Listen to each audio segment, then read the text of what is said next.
नमस्कार मंडळी, स्टार प्रवाहावरील लग्नानंतर होईल प्रेम या मालिकेच्या पुढील भागामध्ये आपण पाहणार आहोत. दीपक, रम्या व वसुंधराने सर्वांच्या समोर नंदिनीला कोटी पाडलेले असते.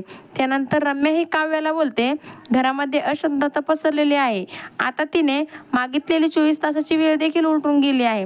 आता बघ मी तुमच्या सर्वांच्या डोळ्यासमोर तिला कशी घराच्या बाहेर काढते.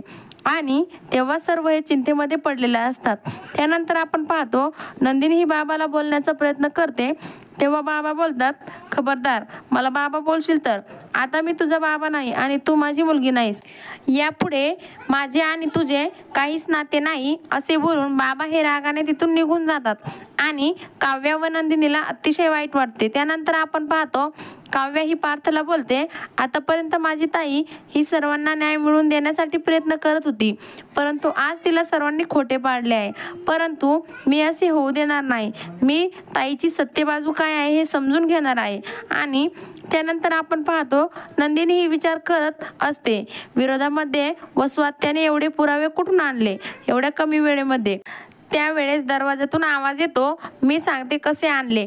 तेव्हा नंदिनी ही पाठीमागे ओळून पाहते तर त्या ठिकाणी वसुंधरा व रम्या ह्या दोघी आलेले असतात. आता पुढील येणाऱ्या भागामध्ये नंदिनी ही कशा प्रकारे रम्या व वसुंधराचा खरा चेहरा सर्वांच्या समोर आणणार हे पाहणं अतिशय रंजक ठरणार आहे.